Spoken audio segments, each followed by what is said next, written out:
morning. Hey, how is everybody? I had one computer that didn't want to wake up this morning over there. Well, actually, it was awake, but Windows decided that it wanted to update it. And so we'll see. Of course, I haven't had these things on really in a while, and I hope that I see some buffering going on, that doesn't last too long. Because I tested everything, and it was looking good, and now I see some buffering. So that's always something out here. Hey, it's great to be back out here in the studio. I appreciate everybody's well wishes as I was recovering. I'm 99.9% is what I'm going to say. So I'm feeling pretty good, although it's making me mad watching that buffer over there. So I'm going to walk over to the control room real quick and take a look and see what's going on. And while I'm doing that, I'll just leave this screen up and I'll walk out of the screen. I got to see something here real quick. Not sure what it's doing. I'm going to take a quick look over here at the stream. It's kicking back and forth. One of those days. Could be a buffer kind of day, unfortunately. I hope not. I hope it'll stay up. It could be Comcast too. The wind's blowing. When the wind blows in Georgia, all your services don't always work like they're supposed to. Could also be this. Let me see here. One more thing to try and fix. Yes, it's a buffering kind of day, it seems like. I'm over here in the control room, but I can see you guys on another computer, and Jim and Brian and Art. Tulsa, hello, Art. Glenn, Maria. I hope this buffering doesn't keep up today. We'll see what happens. I'll watch it from this other monitor. I'll switch over to the screen here and keep an eye on it, and we'll see what shakes. Hopefully it stays good, because I don't want to fight electrical gremlins and demons today. You know what I'm saying? But it happens. It comes with it. But I can watch over here on the computer I've got over here to the side. Well, it's a monitor, and I can see if the keyframes are dropping and all that crazy stuff. Who knows? Maybe I need a new wire coming out from the house. There's no telling exactly what we need. Hey, my dad's here. Good morning, Dad. So anyway, I'm back. I'm ready to have fun. Not going to kill myself today, but I'm still going to have a good, fun project. That I couldn't find that pink piece that I had in the picture this morning for the Monday Methods little black photo. That pink piece, that's a piece of ambrosia maple, and that one was really cool. And what I have today, sycamore, can you believe that, is a piece of ambrosia sycamore. So it's a nice piece of wood. It doesn't look to be split and all that. And we're going to make another little hollow form out of this guy today. Make a goofy shape with it. I've got a couple of hollow forms sitting here. I love making hollow forms. This is kind of a bigger, low. The whole concept today is the low profile. So this would be, still kind of a low profile because it's wider than it is tall. That's what I'm using as my criteria for a low profile. Now this one has a fairly large opening in it, but it is a beautiful piece of wood. This is ambrosia maple, or spalted maple, excuse me, on this one. And you can see the spalting in this. One of these days I'll actually finish this guy. It's got some nice patterns in it and whatnot. It's about 90% hollowed out. So, fun shapes like that. Here's a piece of poplar. Again, it's been used for all kinds of things. It is wider than it is tall. Got a great grain pattern on it. A lot of people don't, they say poplar is junk wood. This would color up really nice with some dyes. So that's a good one. Here's a little teeny piece from out on the road at the shows last year or the year before. Small hollow form, had some goofiness in here. I ended up just putting a fill in it. There's a lot of different things we can do with it. I've used this to play with airbrush and dye colors on here as well. And here's one from recently, just a leftover piece. Lots of fun again. Again, wider than it is tall. So that's kind of what we're up to today. And I'm just going to set these guys over here. That camera looks out of focus, doesn't it? The overhead. Let's see. And I had set that focus. It looks good here. It may just be in Facebook that it looks out of focus. Good morning, Jeff. Good morning, Mom. Good morning, Mary Alice. Hopefully that's not out of focus. I don't know what it is. I'm out of focus. I haven't been out here in a while. Maybe my computers are just and my cameras are giving me a hard time. Like I say, this piece looks a little out of focus in the overhead camera. Here's what the end shot looks like. This is again a piece of sycamore. Now you'll see that it's got a knot right here in the corner of it, but that's going to go away. And that's the only defect that I'm aware of really in this piece. I cut it out of a larger piece. I did go ahead and get it round. Boom. There we go. I went ahead and got it, true, so we didn't have to go through that because the bandsaw blade, I didn't feel like changing it. It's getting a little dull. I do have it on a step drive in the Sorby chuck today. And the first thing we'll do is we'll clean up the face and the back. This will be the bottom. We'll clean up both faces real quick. And then I'll start to shape a little bit right here. Then we'll make a tenon on the back side back over here. We'll make our tenon here, and then we'll turn it around and go for our overall shape. So like I said, I'm not going to kill myself, but this will be a fun one today. I'm looking forward to it. I'm just tired of being in the house, right? I'm happy to be out of bed. I'm tired of being in bed. And I've been in the office last week, which was good. So now I'm out here. It makes me a happy guy. And I do appreciate everybody coming in again and all the well wishes while I was getting better. And I do feel better. So that said, let's get going here. We'll start with the bowl gouge. I've got one of the big Carter & Son 5/8 bowl gouges here set up. It was freshly sharpened on my bent arbor grinder over there. I haven't fixed that yet after I dropped it. This is pretty true. We'll clean it up a little bit. And like I said, I'm going to start to just shape this back away. And we'll clean up the front side. So let me take a little bit off the back first, get my face mask on, and we'll start to go from there. Now, as usual, if you have any kind of questions, you holler at me. And I almost turned on the air conditioning this morning. That's wild, isn't it? Face shield looks pretty good. So let's go to, I'm going to go to this end camera for you. So you'll see as I start to come around the corner, because this end, let me jump on the overhead real quick. You can see, so here's the high point, and I know it's not quite perfect on the end there, but you can see it's not true. Well, I could just go back and forth trying to true that up here, but why don't I go ahead and start taking some of this material away? I hate to waste the steps, so that's what I'm going to do. I'll lower that tool rest down a little bit more. No, that's as low as that one goes. And I'm already happy with the speed. We're up around 900 or so. So I'll just start to take this corner away, and it'll bounce a little bit out here as I first get there.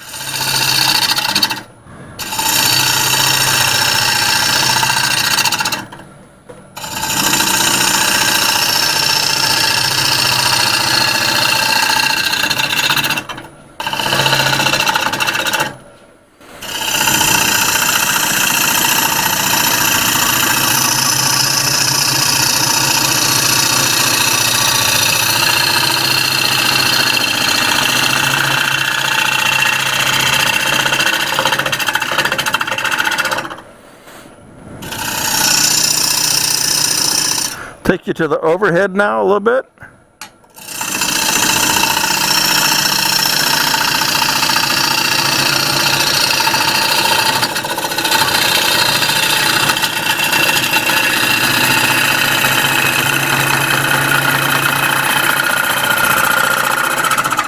So I'm basically just working my way around to where I'll be building my tenon. So there's that knot, okay? And so since I'm here, the knot's making things bounce. I'm going to change up just a little bit. And I'm just going to go ahead and carve that knot away, because we know it's going to go. And it's making life difficult. So let's just go ahead and get rid of that guy. I'll go back to the end there. And let me take a quick look again and get my reference. So yeah, the knot's a little bit more in here. Right about there. Yeah, that'll come around to the knot. So let's just get rid of that knot.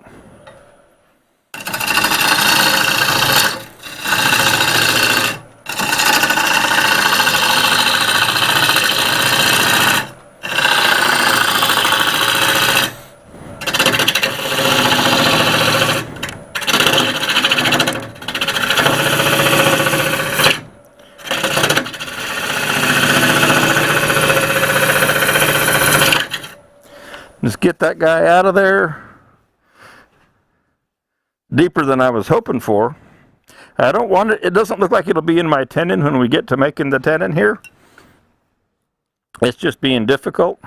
I think I may, instead of beating up my freshly sharpened bowl gouge, I'm going to grab a small carbide tool. I love to use these, especially when I don't want to have to go back over to the grinder, so I'll just use the carbide and kind of beat on them. I see a little split right there too. Get this centered up, because I can resharpen this, but that's got negative rake on it. Let's get one that is not negative rake. We'll just get the big dog out. It's a big old full size. I don't use these a lot just because I like the medium and the small ones, but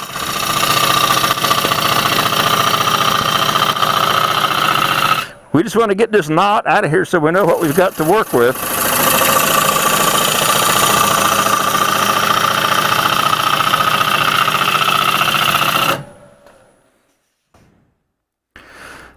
Still hanging in there some. That's irritating, but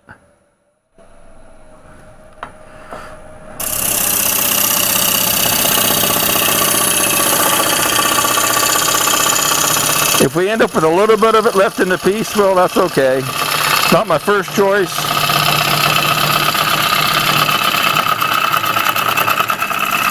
And remember, we said this is going to be a low profile piece, so it just keeps getting a little bit lower in profile. That may end up just we may have to live with that. But it is what it is.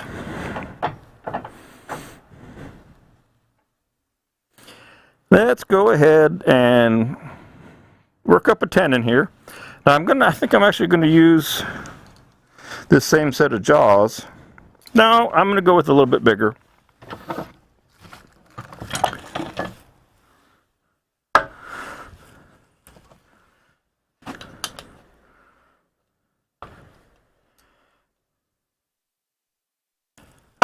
We'll set it up for the Vic mark today. I don't use it all the time or that much. Let's set up for the Vic mark. So I just took my calipers and set them to the jaws on the Vic mark.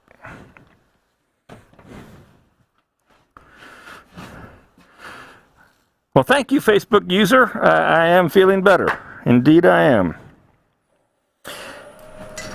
And since I'm in carbide mode, find my square cutter. We'll come in here and flatten this out.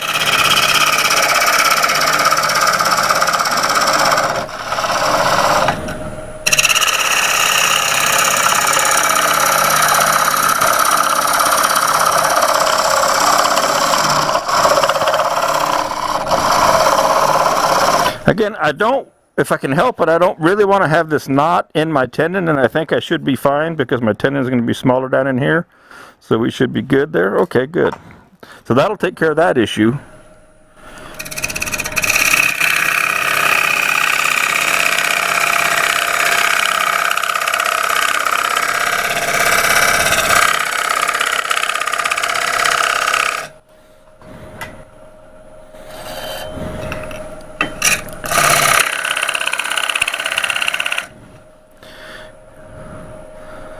A little bit more.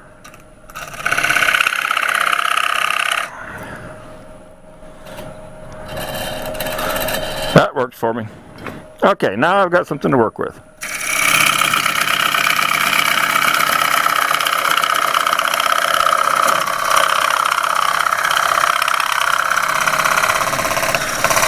And I'm just going to use the carbide cutter as my reference for the length of my tenon. One more light little cut here.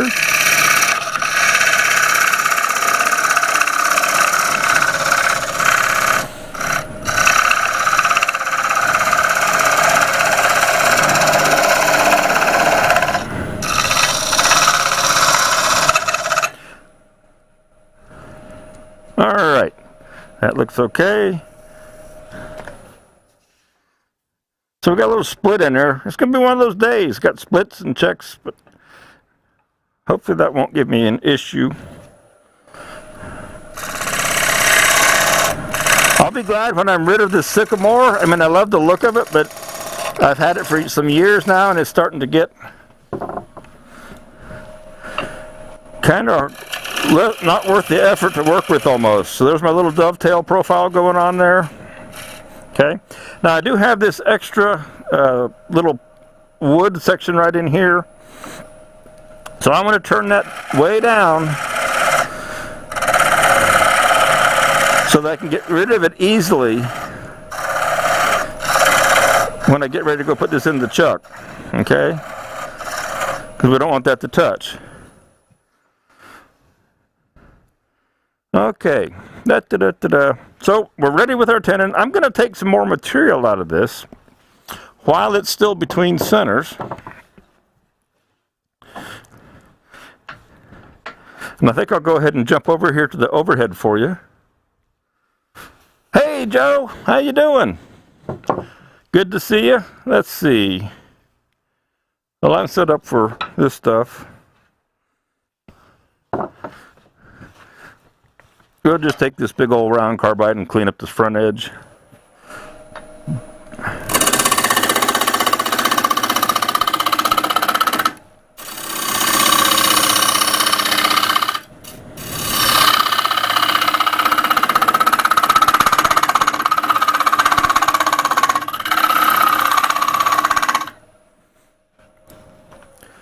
Okay.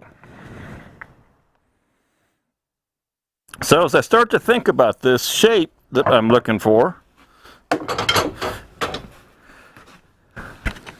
and you guys know how I roll. I don't always have an exact shape in mind when I get to playing. But so I know where my bottom is at here. I got a clean top edge, and I'm just going to try and divide this, somewhat in half. I may put a little flare in the top, like I've got on this guy, something like that. I am going to try and keep the hole fairly small, say inch and a quarter, or somewhere in there. It's not going to have a large opening. That's not my goal. I want to have a little flare on the top. So I need to take that into account, that if I want to have this piece flare up, I need to lower my center when I determine where that's at. So all these kind of things you got to keep in mind as you get going. So because once you take it off, you can't put it back. You can always take some more off, but you can't put any back on there. All right. So let's go back to the overhead for you. And it looks like we're not buffering now. So that's good.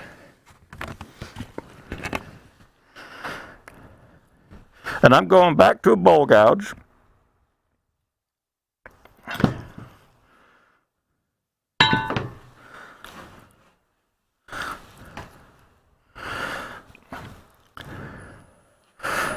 I just want to take a little material off of this before I turn it around.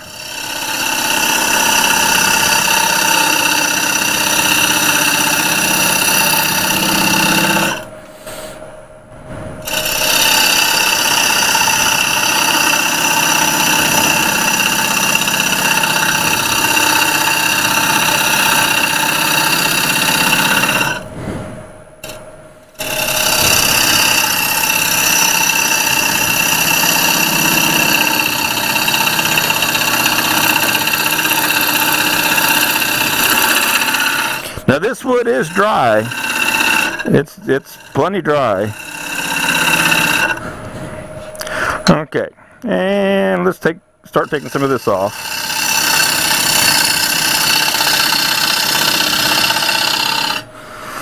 So I just kind of ease up on the profile that I'm thinking of, and I'll hold this to, because I don't have it in a chuck yet. I've only got that inch and a quarter step drive in there, and if I put too much pressure on the wood with too much wing of the tool, I run the risk of spinning my attachment point there. So I'm not taking a real heavy cut here.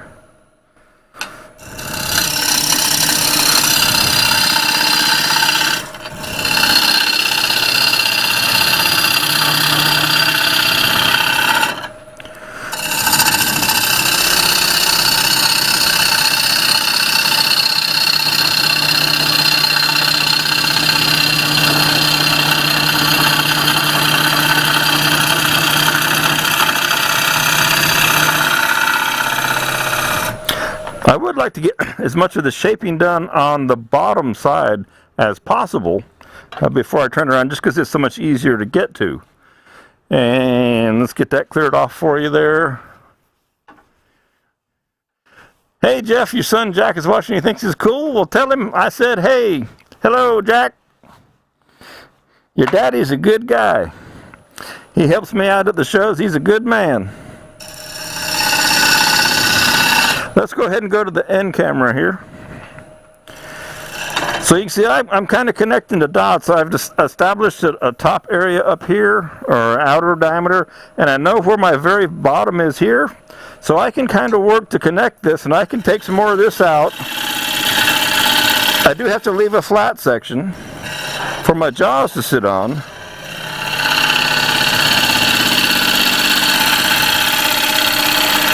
But there's nothing wrong with having a little bit of a flare base right there. And now that this is a little more in balance, I'm going to turn the speed up a little bit more.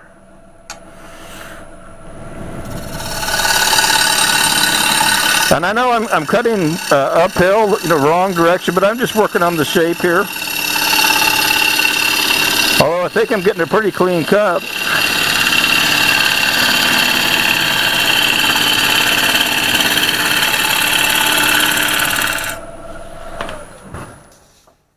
So that knot, again makes for a little bit of tear out right in here on the end grain, but that's right after the knot too. Otherwise, it's a pretty good shot. So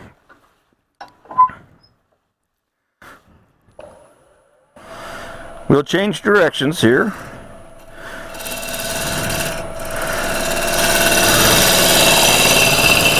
See if I can do this without getting the headstock or tailstock in the way.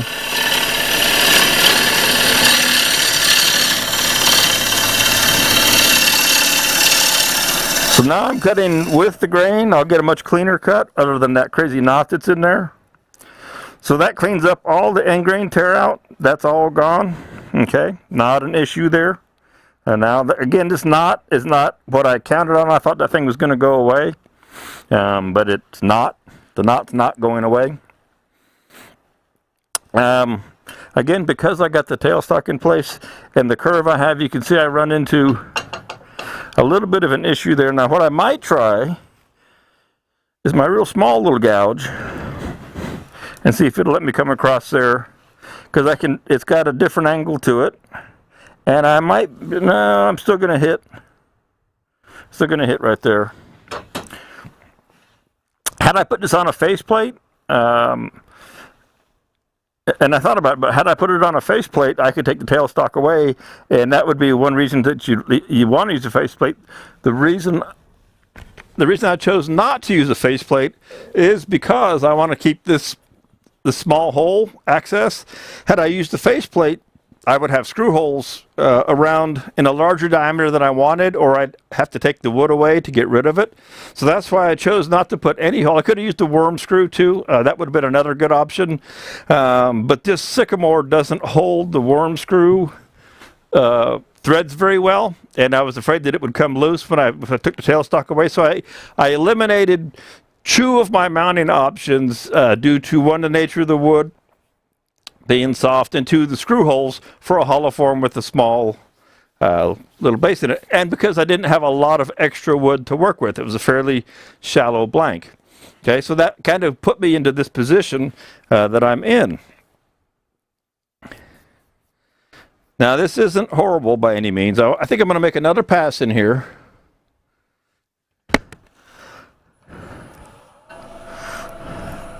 See if I can't get one more pass. I have another, looking for one with a shorter bevel. This one might do the trick for me.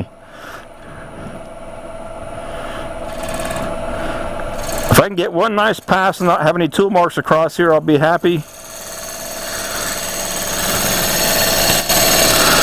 Because I drag the heel if I'm not careful.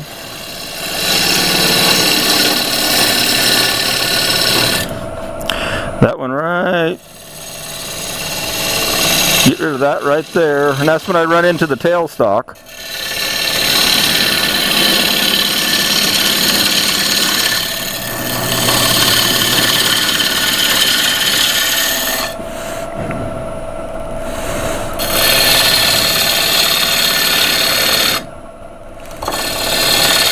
The knot doesn't make it any easier because it makes the tool want to bounce. You know, a lot of people wouldn't even bother with it if it had the knot in it. I kind of like the challenge, but you can hear that knot bouncing right there.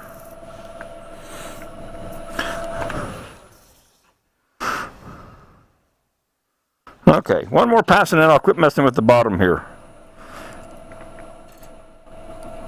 We can always shorten up this bottom after the fact when we turn it around for good.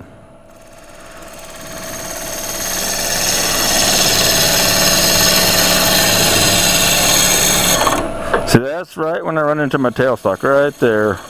And then I hit the knot. So I got a double whammy on me today.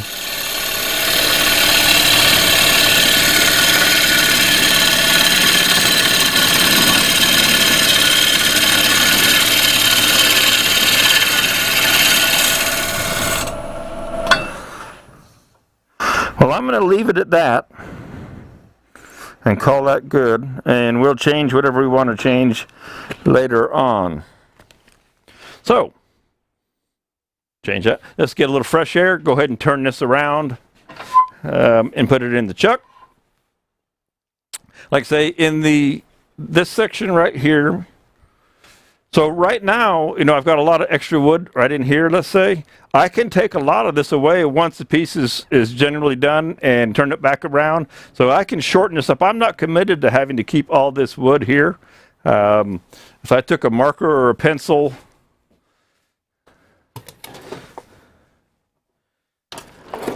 you know, I could easily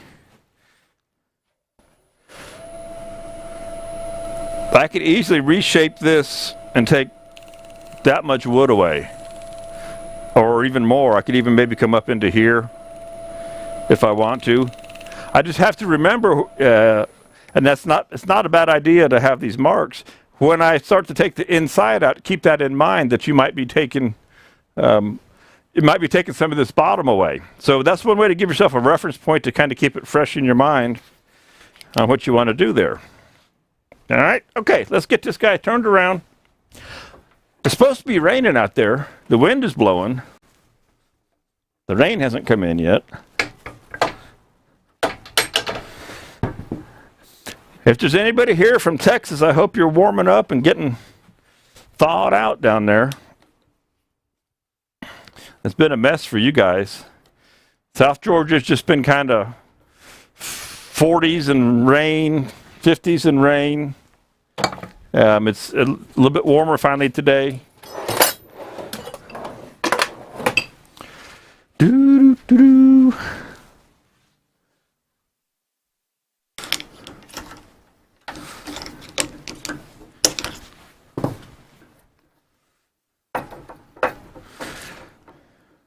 I'm just happy to be back out here working in the studio.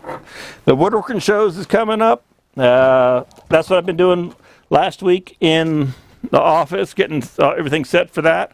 So with the woodworking shows, I've got,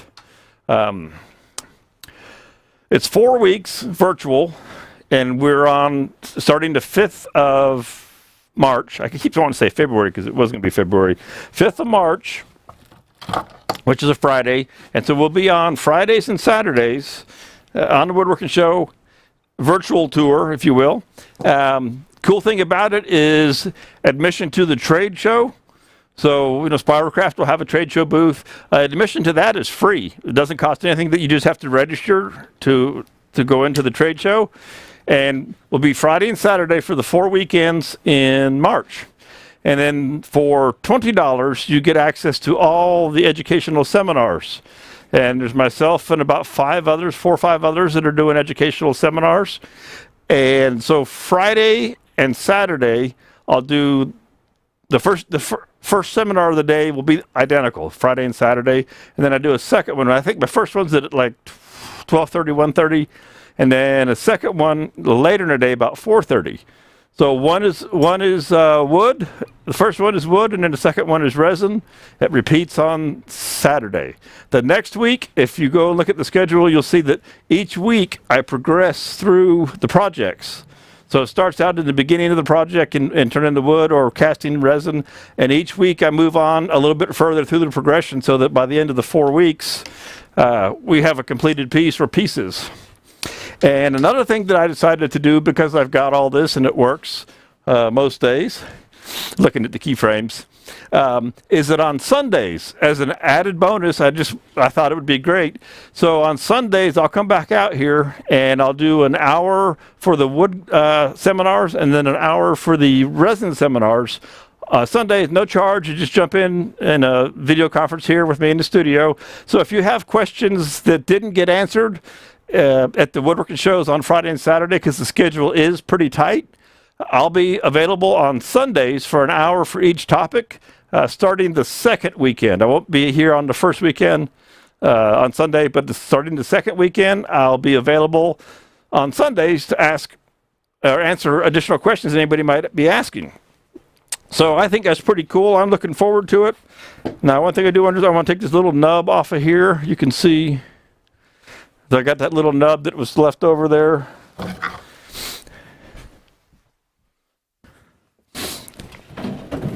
Find my mallet, because I don't want my piece to bottom out in the chuck. We'll just go with the grain.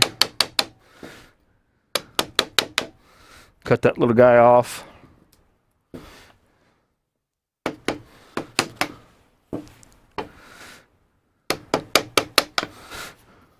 That should do the trick.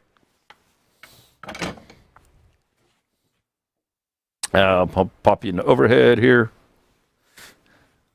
God, it's just so nice to be back out here and doing something.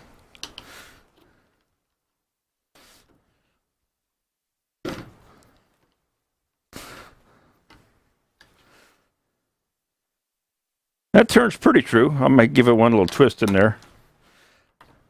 I did make that tenon a little bigger than I would like. You can see the gap is a little bit more than what I generally want. But we'll be okay. I'm not going to turn it around and redo it. We'll let that crush down. You can see the face now. So we'll start to shape this guy up. Get it where it needs to be. And then we'll have fun going inside. Hello, Ronnie. Thank you for joining us today. Appreciate you coming by. This sycamore is fairly soft, and that's why I'm still talking and tightening, because I can feel it crushing the fibers. It's not real hard, so I'm letting those fibers crush down, because especially with a hollow form, something to keep in mind, when you're inside on a hollow form, you've got a lot of surface area for a tool to grab or catch on, even if you're using just scrapers. So keep in mind that you want to have a really good strong grip, because you might generate more force or forces with a tool catch if you get one inside than you would normally get in a bowl or a plate or platter or something like that. So it's always good to make sure you've got plenty of grab there. You know, and I could have made a bigger tenon on this, but I was trying to stay out of that knot up there. There we go. So that's probably about all that she's going to tighten up. All right. And I think we'll take the tailstock away.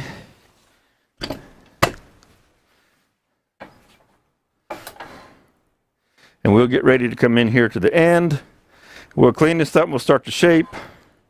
I'll probably just go ahead and turn like so. I'll show you here in the overhead. I started to come in here like this and start to work the end. Then I thought, you know what? I know I'm going to carve this away, so I'm just going to start right here and start making my shape. So I'll kind of split the difference between the two there. Get a quick sip of water.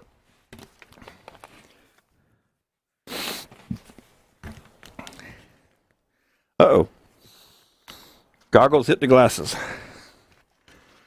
Can't have that. Okay, good deal.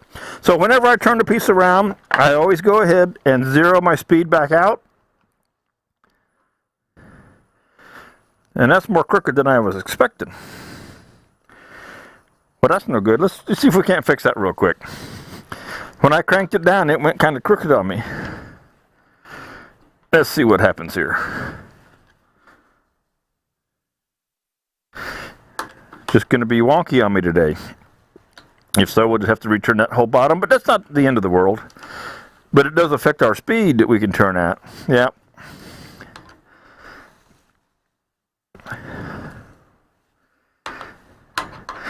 Well, that's a drag. I was hoping for it to stay nice and centered and turn true.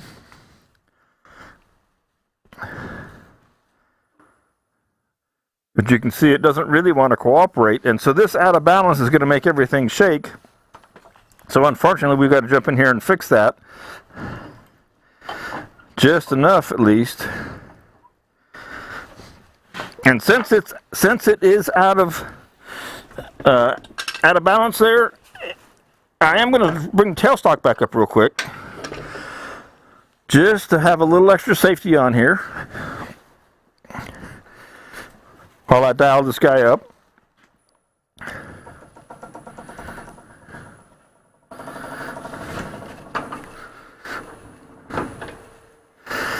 And I need to find a true center. You hear that clunking? So there was the center that I had made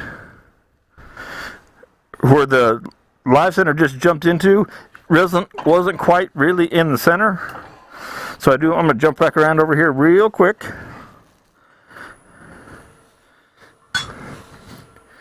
And just true that up a touch.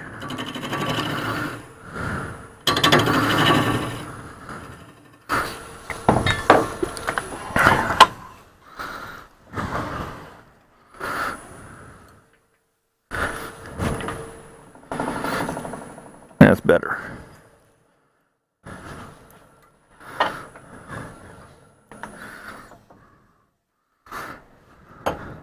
And let's go ahead and cut this backside back to true.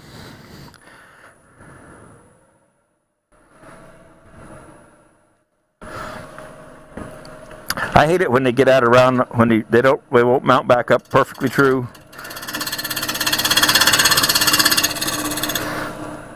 Overhead for you there.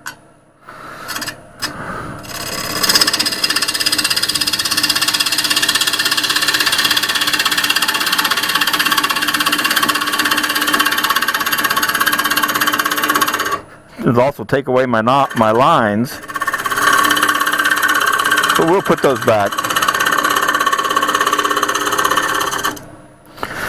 We'll just do that right now.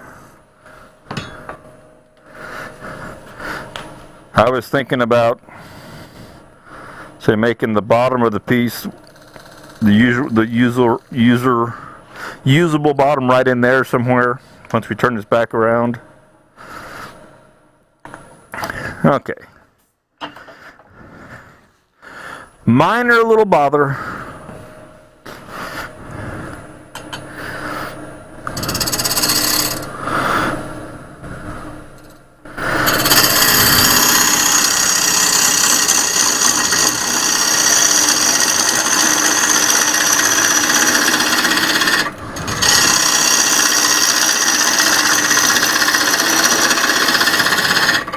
Okay, so now it's back to true.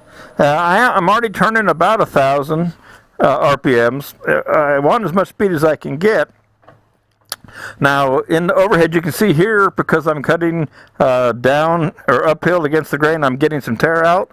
But I'm going to turn back around and come the other way when I get the shape established right there. So I'm not going to worry about that yet. I do want to establish this, refine this point, and decide that that's where I want things to be. And that looks pretty good. So now I can start to play with what do I want to do with this angle in here and all. Let's go ahead and flatten this top out. Pop you over here to the end.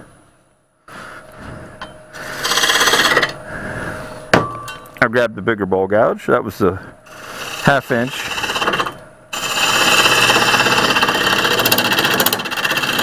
I can also just come and draw across this to flatten this out.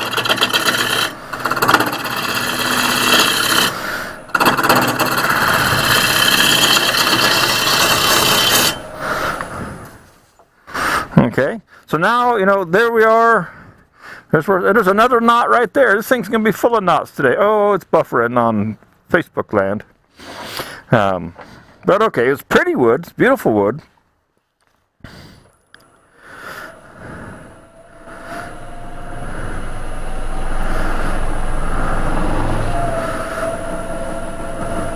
Looks like we'll stay around 1,000, 1,060, something like that.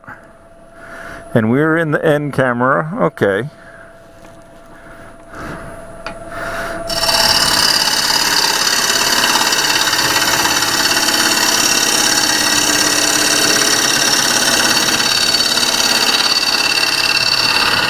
Again, whatever shape that you desire and that you find pleasing,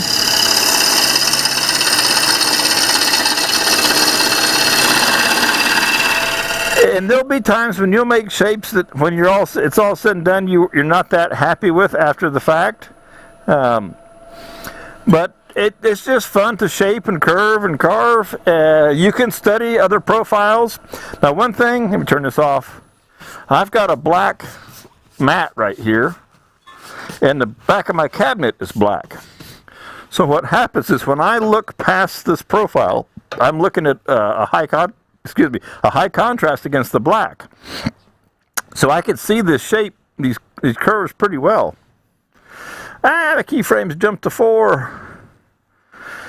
It may be something in Comcast world that's making me buffer, because I got everything turned off that's not extra.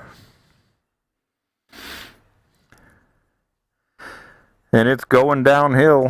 30 frames a second, 5 keyframe interval.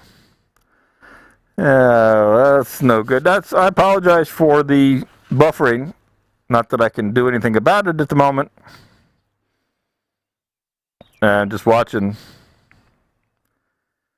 Not sure why it's playing the buffer game today, other than the wind's blowing and the wires out there. It's been raining. There might be, who knows, water in the wires. Hey, we're back. We're back to 60 frames a second and 2 keyframe interval, which is where it's supposed to be. That's why I'm watching the actual software that's running the stream out to. And here's how it works, in case you ever want to know. So I'm on 4 Facebook pages, 4 Facebook pages, and YouTube simultaneously right now. But I only send one signal out to another platform that restreams, takes my stream and breaks it into the 5 individual streams. So I really only need to send enough bandwidth out to as one entity, and then that service splits it out into the 5. So it's not that service is just coming off of my feed to them for whatever reason. Now, my Windows, all these computers have been off for weeks, and they did want to upgrade or update Windows, and I shut them all. I told them not to do it. One of them may have got out of line. Or it could be the wind blowing out there on the wires and all the rain in the wires. We did have to get our internet connection redone last year because the wires had water down in them. What you going to do, right? So anyway, I can see this really nicely here, so that's how I work my profile. And I'll just keep, it's easiest to work right now, just the shape, so I can see from here the profile. Then I'll start working to make it clean, and we'll go inside and all that good stuff. All right? So let me stay in the overhead for you.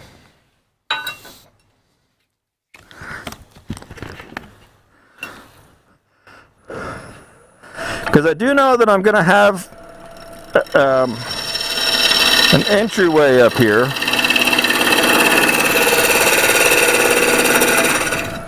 And so I'm just kind of cleaning up this top section here. And I might leave a little area about like that. Let's say that's going to be my basis of my entry hole area. So it's kind of nice to create something there for a reference.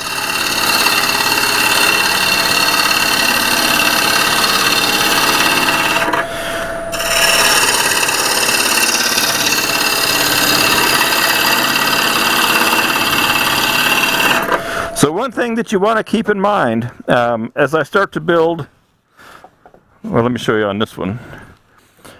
As I start to build, you know, what would be a swan neck, a gooseneck sticking up here, the longer this section is, or in here, the longer this curve is, the more it makes it a little bit more harder to reach around the corner.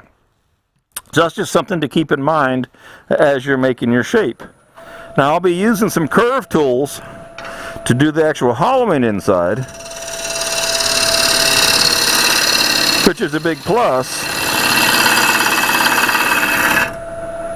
And let me, you're watching from the end already, okay? Take you back to the overhead so you can see this profile happening.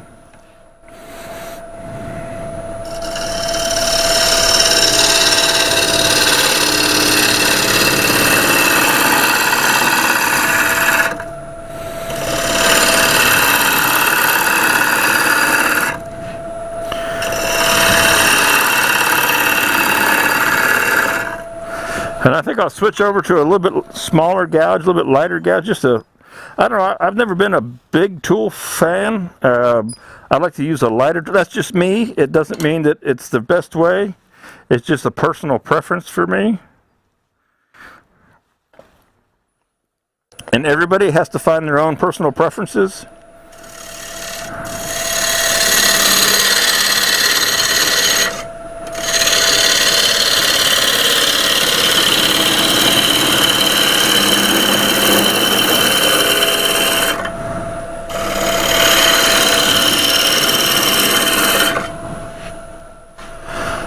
Let's see. I'm looking to see just what you can see. You can see that shape forming there, okay.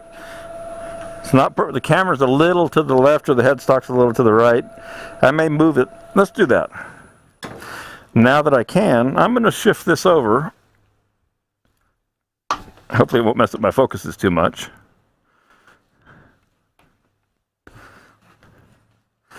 And I think I'll go ahead and take the tailstock away while I'm at it. And I'm going to adjust the end camera while I'm stopped.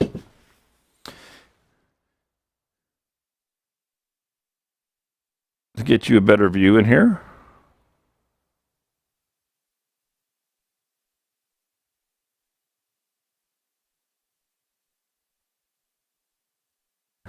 It is a beautiful piece of wood, this sycamore. As you can see in the grain, there's some beautiful grain in this sycamore. Yeah, it's got the knots to it. There's a knot right there. Knots are going to be my demise on this piece today, I'm afraid. But that's pretty good. So let's go back to work here. Now that we've opened the access up to here,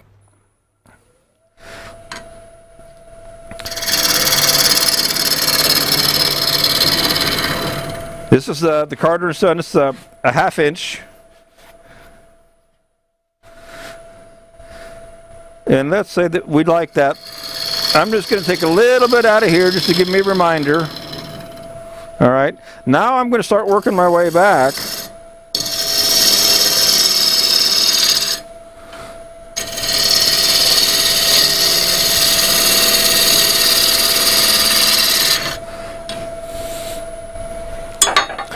Making my downhill cuts, and I'll get a much cleaner cut. I'll take care of all that tear out in the end grain.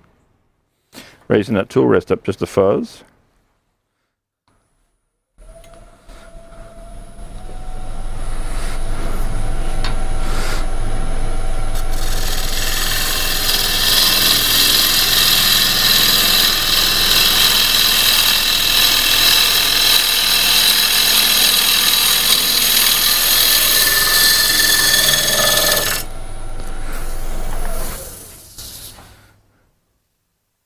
Okay, so that's pretty good. Got a pretty nice feel to it. I think I'm looking at the profile here, and I'm going to change the bottom profile. I want to make this have a little bit more neck to it. Just a little bit. So maybe another cut or two. And we'll go ahead and come across here.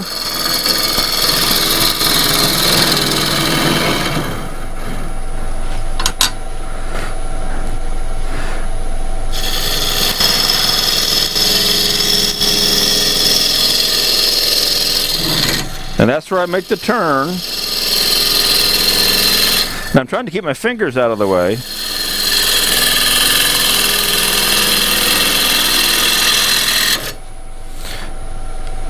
Kind of hard to press down on the tool if you don't have your fingers on it, though.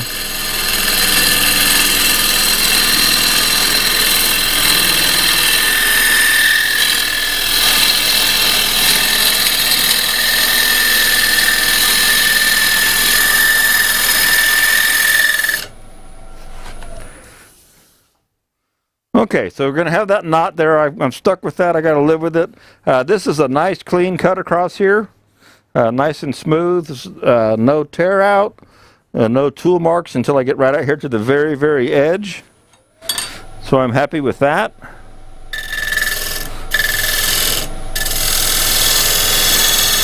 Now I'm going to come over here and jump to the overhead for you. And I'm going to refine the back shape and this corner. And I think I'm going to roll this over just a little bit. I don't want that real sharp edge on it. And I'm actually going to use, I know you might think I'm crazy, but I'm going to take this carbide tool and just kind of roll this corner over. Just because I can go back and forth with this round cutter on either direction. I'm not really going uphill or downhill, I'm just changing this corner.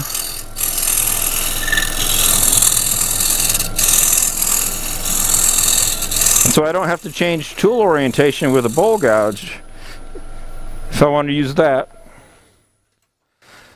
to smooth out that corner. Change that profile right in there. Now that's just a little teeny bit that it did lift up the grain, but that'll sand up real nice and easy. And while I'm in here now, I'm going to go ahead and work on this bottom. I'm going to change this bottom profile while I'm here.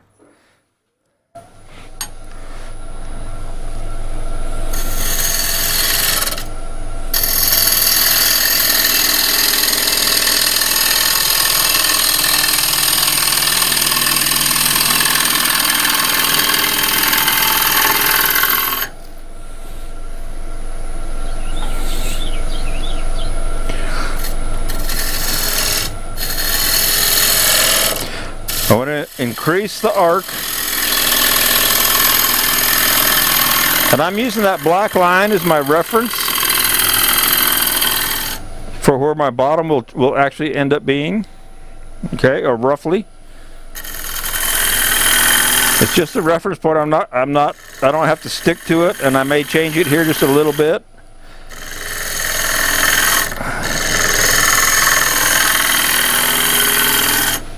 Because what I'm looking for is, a balance in this shape.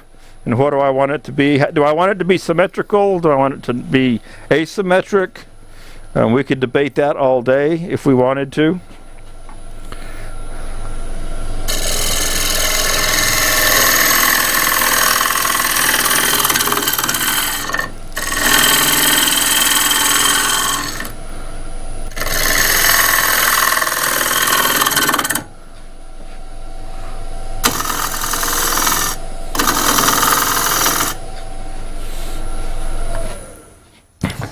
I'm going to come in a little bit closer. I'm fighting my knot here again, of course. I'm going to get this tool rest in as close as I can. And I'm going to grab my little 1/4-inch gouge with a real short bevel on it.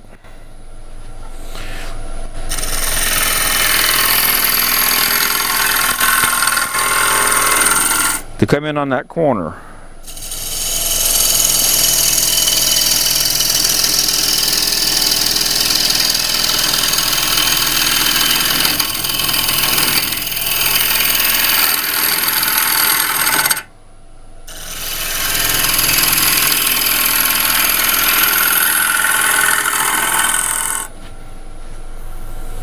Okay.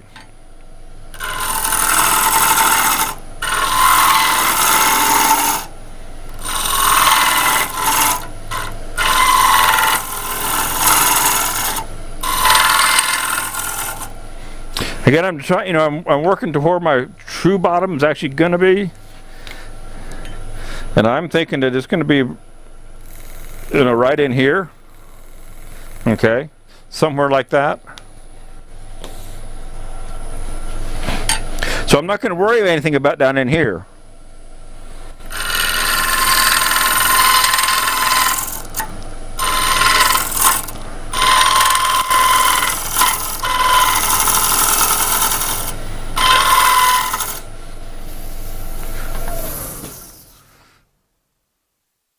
Okay, so I like,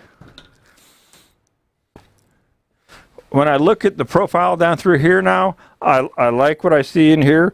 Now, are they identical? No, they're not identical, but that's okay. I kind of want to accentuate this top a little bit, just because I feel like it. This knot down here is getting a bigger and bigger hole in it, so we'll be filling that with epoxy there. So happy with that, at least for the moment. I may change my mind. I don't know if my thing is in overhead. So it's time to go inside this guy. So let's go to the end camera.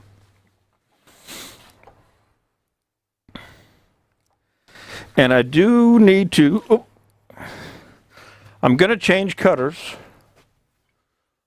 on a carbide tool on my number 1 hollower.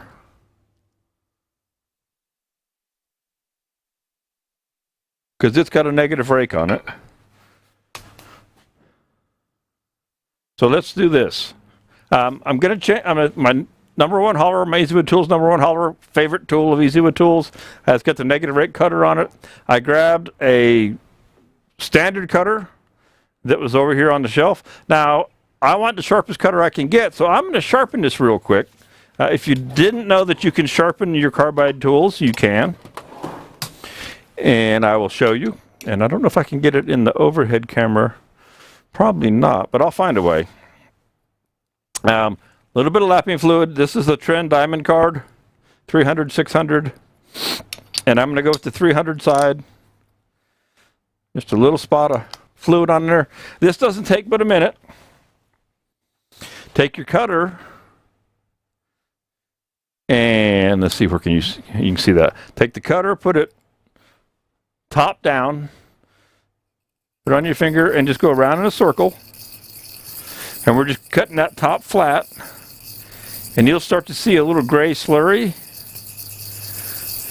And all we're doing is we're cutting down the very top of that cutter and exposing a fresh edge. So it's been slightly rolled over in use.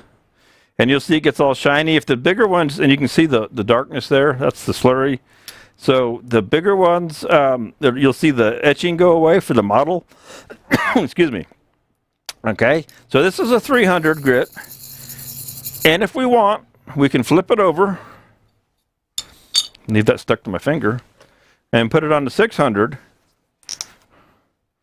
They won't be, plenty of fluid. They won't be maybe as sharp as brand new sharp, but very serviceable, especially for what we're doing here. You see how that slurry is coming up again, that gray slurry there? And now to get you back to a nice fresh cutter, especially for this kind of work, for roughing work, it's all good. Okay? Get a paper towel and clean this off. Get that dried out. Clean up my mess there. It's so much fun to be back out here again. I don't know what the hell, how am I doing on time? 12:11. Okay, I'm all good. I'm all good on time.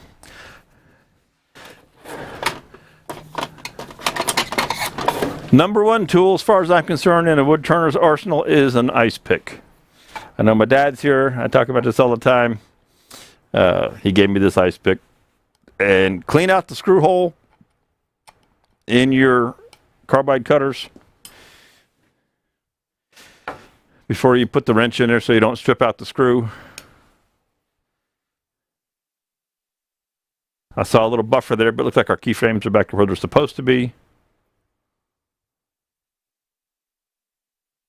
And I'll take this cutter. I just keep them over here on this tool cart.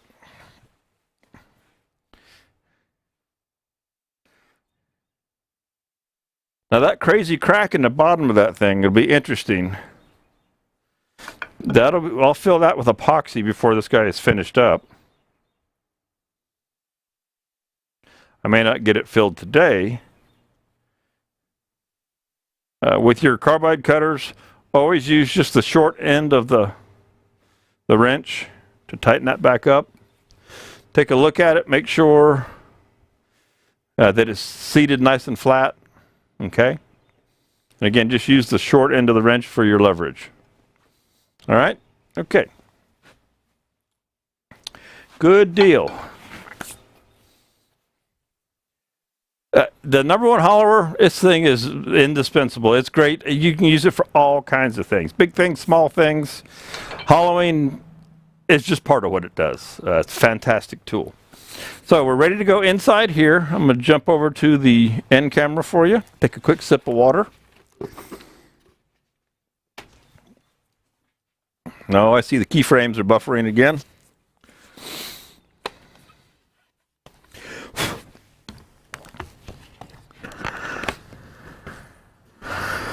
That stinks.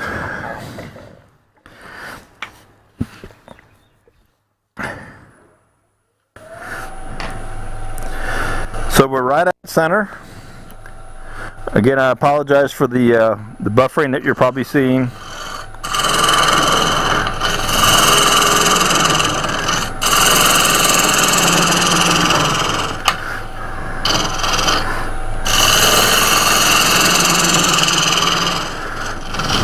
So, first thing I'm going to do, you see how I left the outer circumference of this fairly large? All right, my hole is going to be smaller. One of the reasons I do this is you tend to you beat up the edge of your hole a little bit. So I start with a smaller hole, knowing that I might have some issues with it. If I had to catch anything in with a curve tool, then I would want to. I still have room to clean it up. So if I need to make it bigger, I will. And if I don't, then I can change this profile up here once I'm all done with my hollowing. So that's why I'm leaving that larger flange there. And now I'll just start to work my way down inside.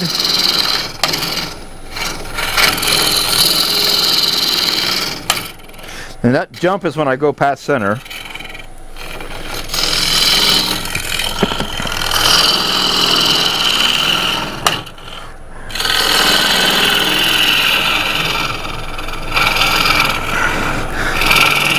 You get a little nub right in the center, and so what I do is I just go down below it and then lift up.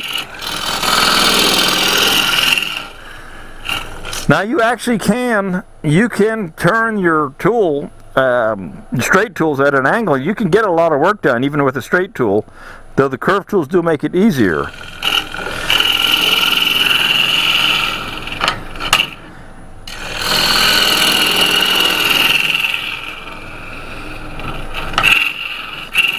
So what I want to do is I want to bore my way down to about the center of this piece, out to the center area here, to make sure that I have plenty of room. And also I need to make sure, let me do this real quick, I have my compressed air hooked up, I just don't have the nozzle on it, because we're going to need to blow the chips out of here. Of course, I haven't seen my nozzle in quite some time.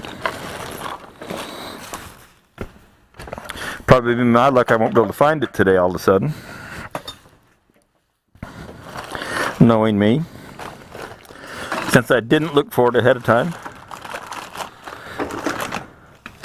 Because I was doing something else.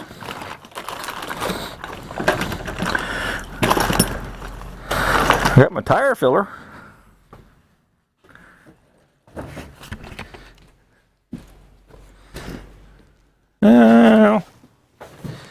As they say, fiddle.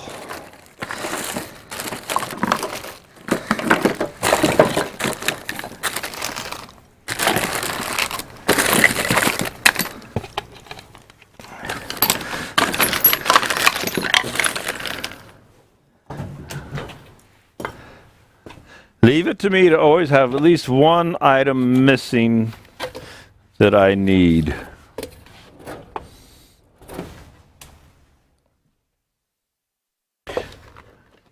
And if I don't find it, then I'll just deal, which it looks like I'm going to just deal. Okay. Well, we'll worry about that when we need to. All right, back to the inside here. Straight tool again. We're going to get beyond halfway.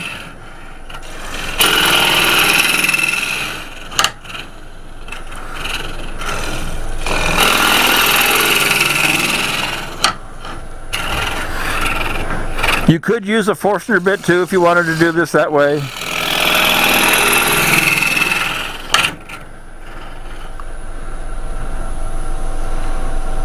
So I'm just about halfway.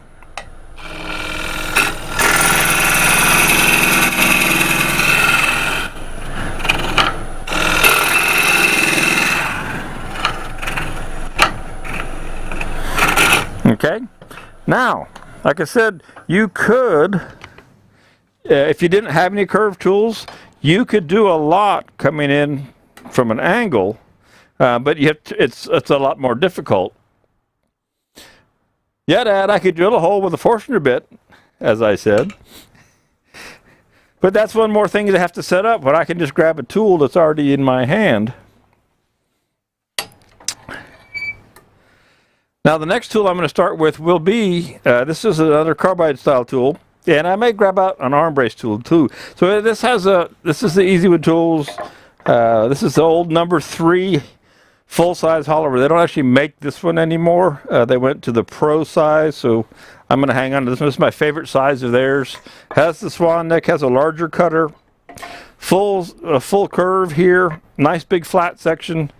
The other one that I use often, and will probably use today, is a slightly smaller version, and you can see it doesn't have as much hook to it, and also the one on the right has the CI5, the larger, or CI3, excuse me, the larger cutter, and the mid-size has a CI5, so it's a little bit tighter radius. But I can move a lot of wood with this one, and while I'm at it, since I was talking about an arm brace tool, let me pull it out of here because I saw it this morning. I can find.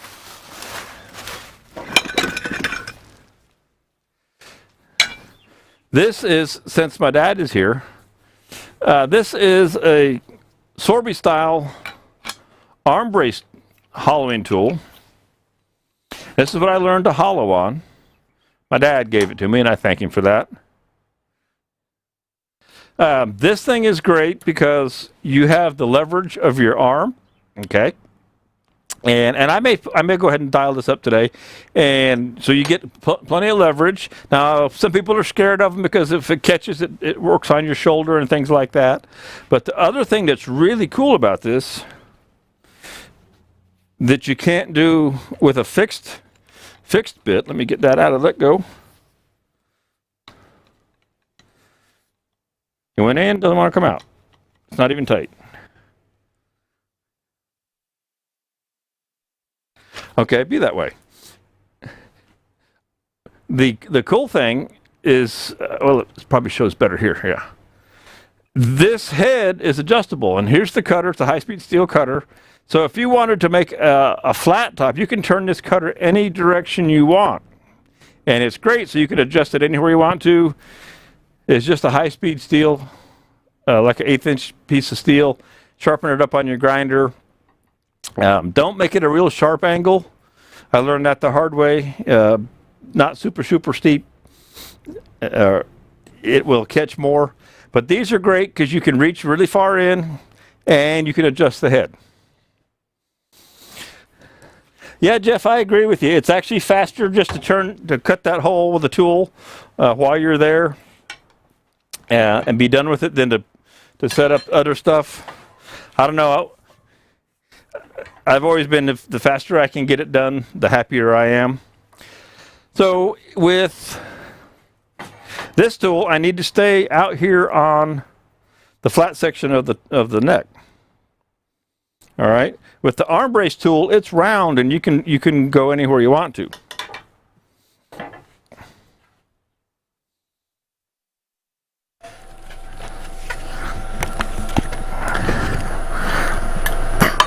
we'll pop in here so you can see I'm just set right out of the maximum reach in there.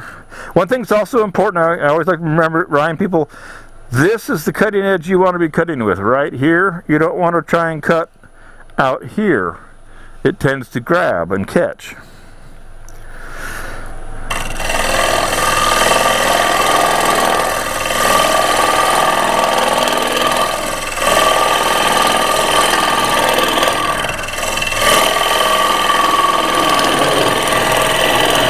And then as you're making room for yourself for the tool, you just rotate the tool. Okay. Now, what makes it easier, I've got a counter, I'm on the end camera. Let me go here. So I've got a work table here, so I can't get on the other side of the lathe, which is helpful for being over here to handle the angles. If your headstock slides, you can slide it down to the end of your lathe, slide it down here, and then you can work any angle you want to off of the end. The other thing you can do, if you have a rotating headstock, like this one is I can pivot this guy a little bit,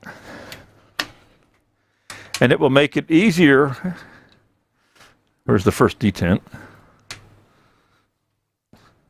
I'm just going to lock it in right about there so you can see me still working in there and all the angles. Makes it just a little bit easier for me to reach around the corner. And also with my straight tool, if I only had a straight tool, and let me show you how this would work. If I only have a straight tool,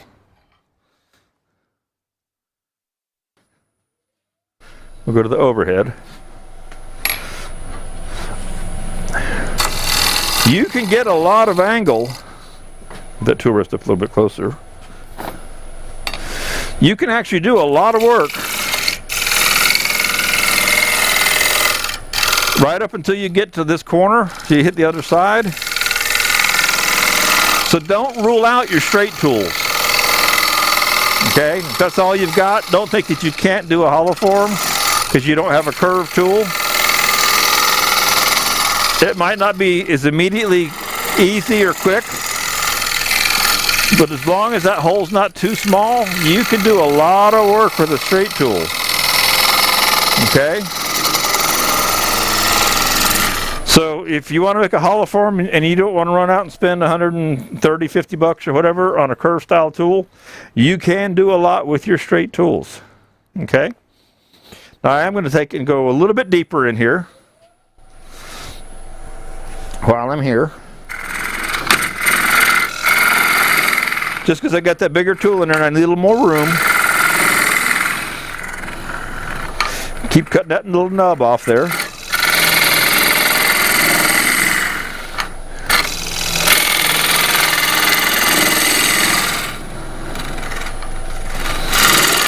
Okay. Stop and adjust.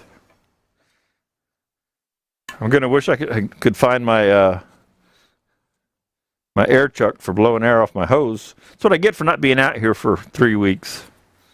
I don't know where anything is. Of course, it's not always a lot different when I'm out here. So let's see. Am I going to get in the way? Hopefully my shoulder won't get in the way. I'll try and keep my shoulder out of the way.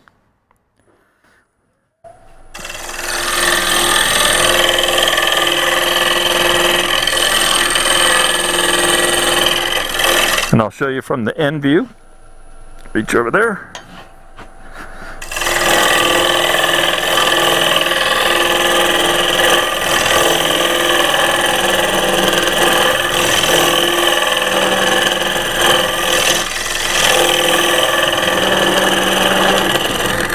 So again, to come around to the bottom and take out some of the bottom side, rotate the tool around.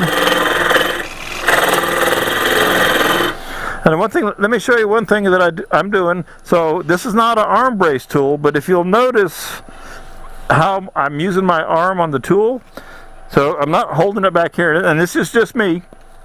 I'm holding the tool here, and I have the tool underneath my elbow, and so I have lots of leverage, literally like I had the arm brace going. So as the tool is trying to be levered down, I can lean on that pretty hard with my shoulder. And I'll leave it in this. I'll leave it on that camera and show you what I'm talking about.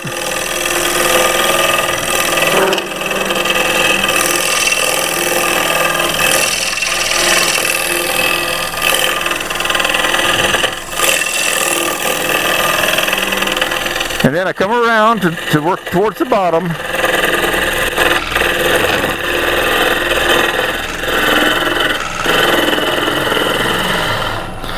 So it's a whole lot easier to move your entire body than it is just the tool. And that way you stay locked in really nice.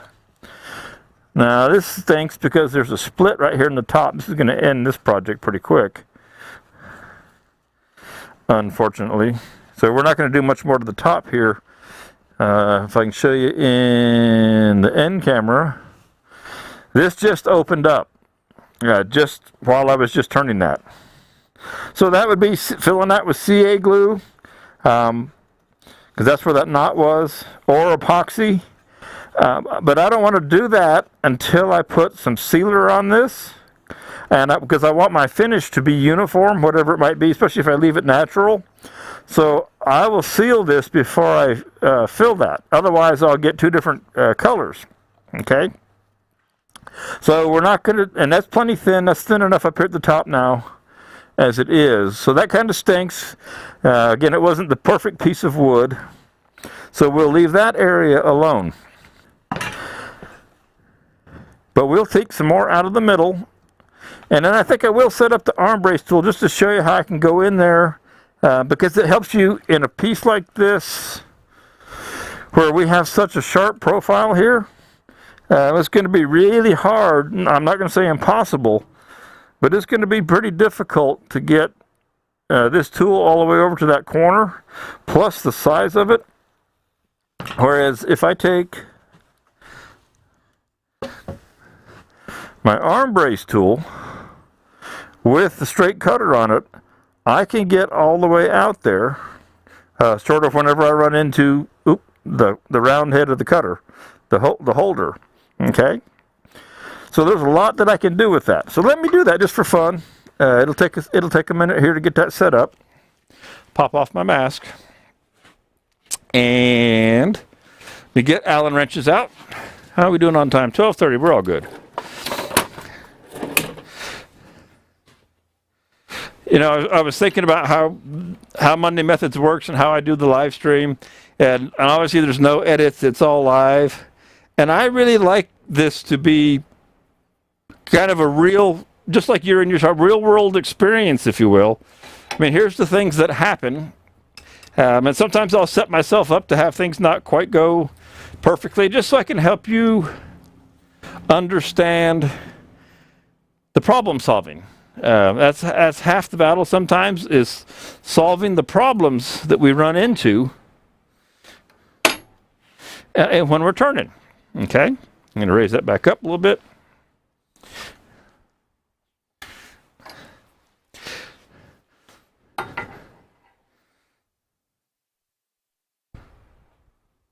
So my cutter is at the center, but because of the size of my hole, I'm going to have to raise my tool rest up a little bit higher to get the bar to clear. There we go. And now I'll be able to reach in there with that cutter, and then I can adjust the angle of this cutter with the set screw here. And I could go sharpen it, but I think I sharpened it up the last time I kind of had it out. I didn't really do much with it. And so for now, I'm going to leave it set the way it is, and I'll show you the angle that it's set on. There you go. Okay. So that's how it's set. I really do like this tool. I mean, like I say, this is my first hollowing tool. This thing is great. Sorby had it, and it's still in their old catalog, still on their website, but it's not available anymore. At least they say when I talk to them about it. So I don't think you can get them right now. I couldn't get any. And also with Sorby tools right now, it takes 4 months to get anything. The backlog with the COVID and all that stuff, they've been shut down, unfortunately. So Spidercraft has sorby tools in stock, but we won't be getting anything for a while until they come through with some new stuff and get some more folks in the factory. Okay, where did I put my mask? There it is. All right, let's go to the overhead camera.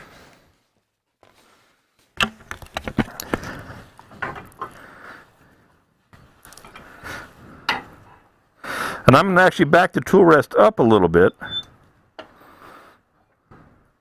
and raise it up again. I want to raise it up some more.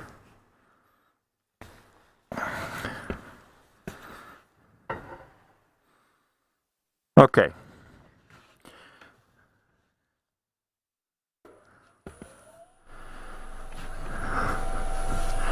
So you'll be able to see the angle that the tool's going in at.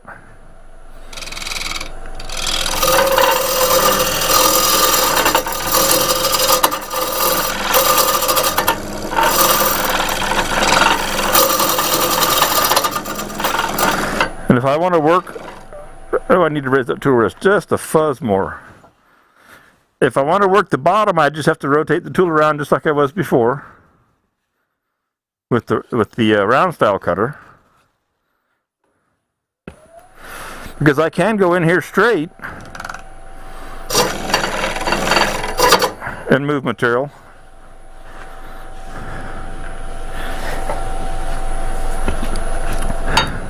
If I need to.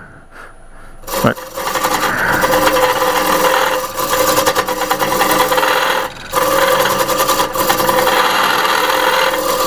You can also put a teardrop cutter on these.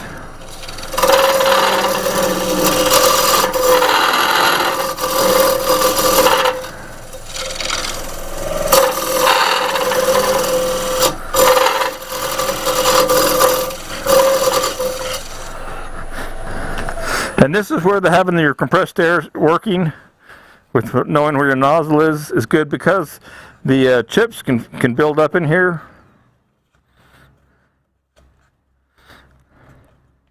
And grab the tool. Now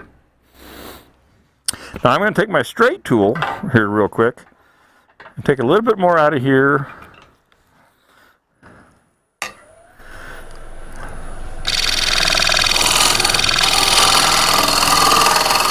I was getting a little hump across the bottom there.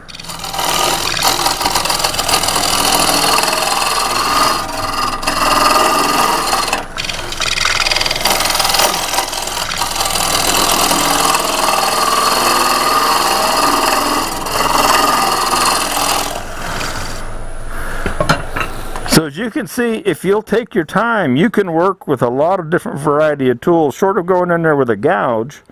And there are some who actually can go in and hollow with a gouge. It's pretty crazy looking, but you can do it.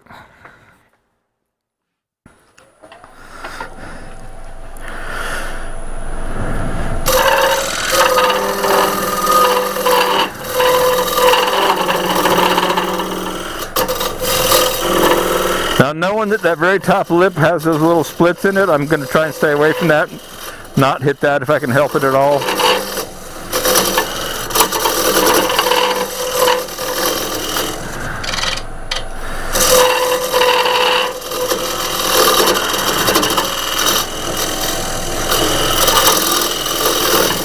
So with that tool in time, I can work all the way out to that corner. So I'm out to about, let's see which camera I'm on. I'm out to about here right now. So this is about how far out I am, where my finger is. So I'm about halfway out to that corner already.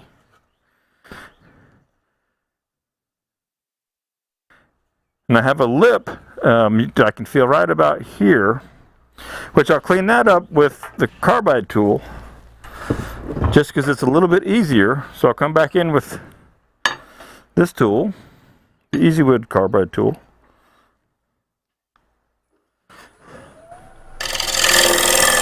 And you can feel that lip, and I'll just blend that in.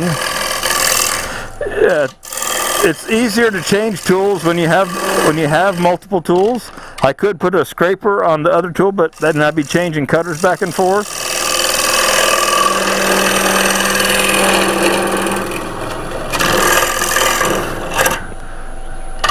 Let me put you on the end camera there.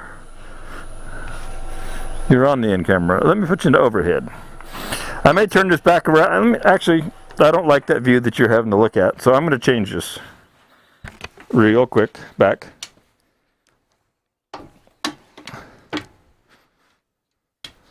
To straight up and down and straight in and out. That camera views are better for you that way. Okay. Back to where we were. I'll just reach over.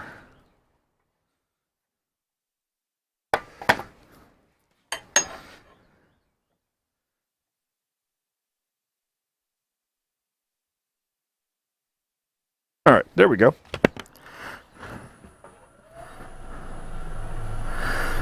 So I'm going to sneak in until I get up on the flat.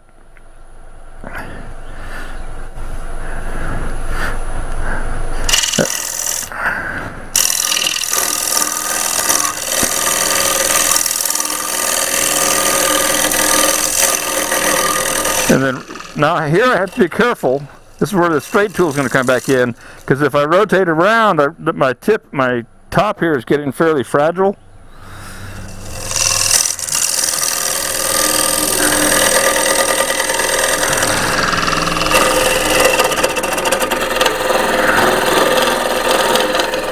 So I'm actually better off to swap tools here real quick. Tool rest back in. And come in here and take some more bottom out of this with the straight tool. It's just easier and safer. Switch it to the end camera and I'll try and keep my shoulder out of the way.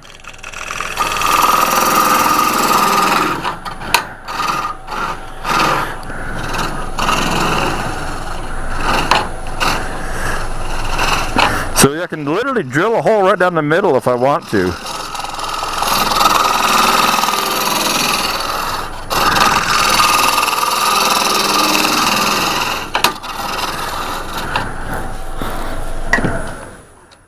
We'll see how far down in here we are. So I'm real close to my mark. If I just use the unscientific method. So I'm getting pretty close to where my bottom is going to be. So I don't want to go much deeper. I go a little bit deeper. So this piece is going to end up with some colored fills in it to fill those splits, which there's nothing wrong with that, since that's what we've got. We can't always have perfect wood. It'd be nice in a perfect world, but that's just not always the way it works. 1240. And you can see my top is starting to come apart there. So I probably need to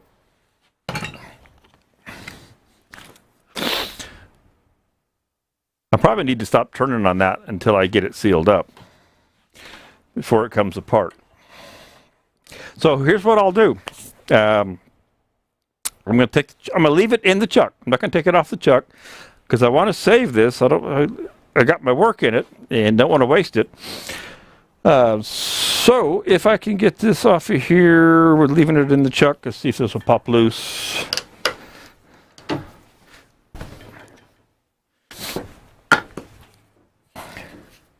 I'm just going to leave it right in the chuck, and hopefully I've got some sealer over in the cabinet where I can use some, I've got some WRU-20 water-based urethane right there. I just want to seal all these fibers so they don't absorb the CA or the epoxy in an ununiform fashion. So we'll set that right there. As you can see in the overhead, if I can get the light right on it, this has got some beautiful grain. All through here, some really nice grain in this piece, but this top is starting to literally come apart. And I don't want that to happen. So there's a lot of things we can seal it with. I could seal it with lacquer if I just wanted to spray lacquer on it. If I had any clear sealer from the dye works, the Chromacraft aniline dyes and the clear sealer, Don't know if I have a bottle of it out here right now or not. And I don't. So what I think I'll do is I'll go with a little bit of urethane, water-based urethane, and that's how I'm going to seal this guy up before I glue it up, before I fill those cracks.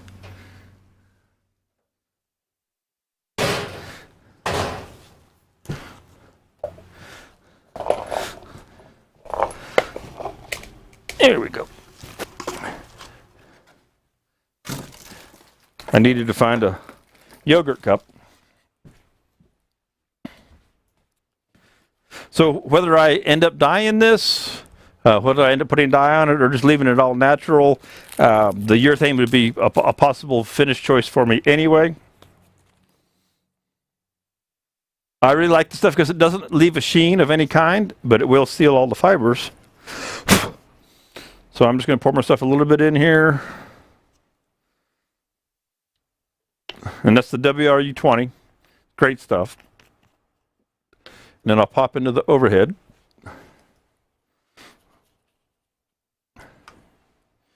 And it won't affect the epoxy when the epoxy time comes.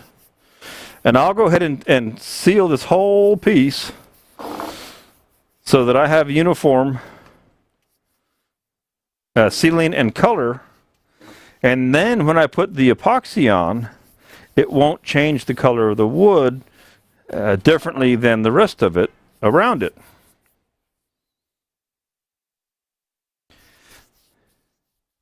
And I'll actually do 2 coats of this. I'll let this first one dry, and then I'll put a second one on. And I may not be done turning it, but at least when I put the epoxy on, it will be uniform. Okay.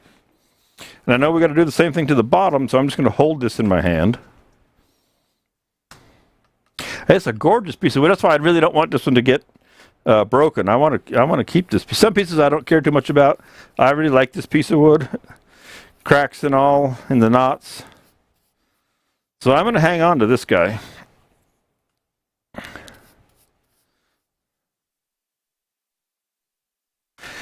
And yeah, you should go over on your work table, but then you couldn't see what I was doing.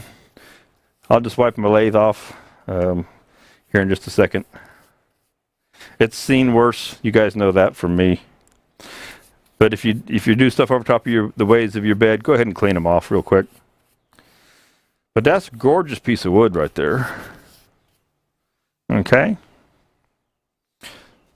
All right. So, boom. That was quick and easy. Let that dry. I'll put a second coat on it. Then I'll epoxy those cracks up. Micah says, I'm a new turner and I have 1,000 questions and no one to ask. Well, that's what we're here for. YouTube University helps out but never really answers my questions. I've seen you have a Thursday show. Haven't watched it because I can't find it. The Thursday night is join. Spiracraft has a group on Facebook. And all you have to do is go find the Spiracraft Monday Methods wood and resin turning community and ask to join. And I'll let you right in. And then in that group is where I post the link to Thursday night's discussions. And I'm in the same place out here in the studio, and not necessarily turning, but the whole purpose for that group is whatever I do here on Monday to follow up with questions that people might have or any other questions that come along. It's something that I provide to the folks who follow Spiracraft and join the community. Doesn't cost anything. I'm usually out here from 7 to 8 Eastern time, and that's what that's about. I would love for you to join us. Sometimes there's 2 or 3 of us. Sometimes there's 8 or 10. Usually it's like pulling teeth, and some of you guys, I'm talking to you, it's kind of like pulling teeth sometimes to get people to answer questions. So, Mike, if you've got questions, that's the best way to have access to me. It's a video conference, so we can talk back and forth. It's not like it's where you have to type. It's true video conference. It works great. And love to have you, because I'll answer any of your kind of questions. That's what Spiracraft really is about, is helping people get started, finding the answers. YouTube is a great place. The problem or issue, I shouldn't say problem because that's not made somebody get mad. The issue with YouTube is there's no filter, so you don't know if the person who's doing something really, has the credentials, is professional, has done it a long time. You see some pretty scary things on YouTube because it's public access. Anybody can put stuff up there. And I don't want to take that away from anybody.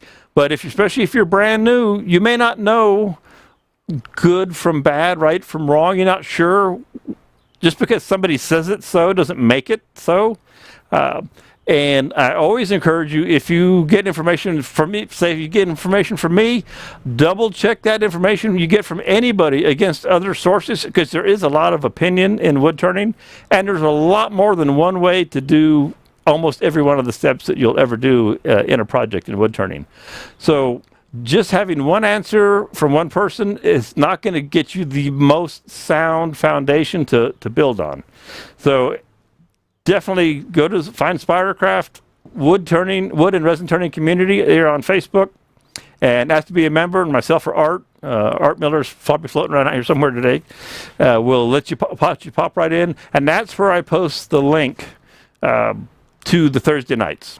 Okay, that way it keeps it from being craziness just out there in Facebook land, wild and free. But that's a great question. I'd love to have you. Look forward to talking to you then. That'll be great. Let's see, what else is shaking here? So I'm letting that dry. Again, you can see this piece of wood is starting to get darker. I'm going to pop this back over here. And you can start to see some of the pretty grain that's in here. So, I mean, this is a gorgeous piece of wood. And like I say, this is gotten loose. This little section right here, this whole piece of wood right here is loose right now. So that's why I stopped. Obviously, normally, not having a knot in it is not optimum, okay? A lot of people won't ever even touch a piece of wood that's got a knot in it. They say life is too short to turn crappy wood and all that. And there is something to that. I don't mind. I kind of enjoyed the challenge, and I enjoy the look sometimes that I get from beat up pieces of wood. And I know what I was going to wipe off my lathe. And it's, because we can't always have great wood. If you go down to the craft store, you might spend $60 on a piece of wood, and that can get expensive. Yes, Mary Alice brings up a good point there, Mary Alice. That's excellent. And it looks like that there's a wood turning club close to it. Joining a wood turning club is a great resource. You can't go wrong with being in a wood turning club. Folks in wood turning clubs are super helpful, wonderful resource of information. They meet once a month. They have mentor programs where you can take classes on the weekends. A lot of them do. Some of the clubs are 20, 30 people. Some of them are 200 people in the bigger ones. Wood turning clubs are a great resource. You can't go wrong being a member of a wood turning club to get information. So what time have we got? 12:50. Any kind of other questions while I'm just kind of wrapping up today? Sorry that I didn't finish getting all the way back in here. But that's what's going to happen, is I can get all the way back into that corner with that, wherever I put it, the arm brace tool. And one thing that's kind of cool about it is with this cutter, and I'll go overhead real quick, you can turn this cutter to where it's facing back at you. Let's say the tool's in the piece like that. You can turn this cutter where it's facing back this way. Now, it's a little scary, but you can do it, and you can turn flat top pieces from the inside. This one is about the right length.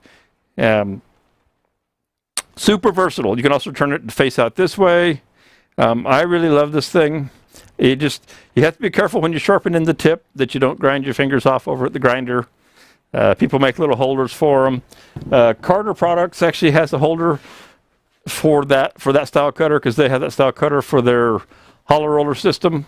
They've got a straight cutter, so you can hold the thing without getting. I've ground my finger many a times, my thumb, unfortunately, to get those sharpened up. Yeah, Micah. So you got all kinds of folks helping you out there. Again, you can join me, and if you ever have questions, you can call me at Spirecraft. You can message me.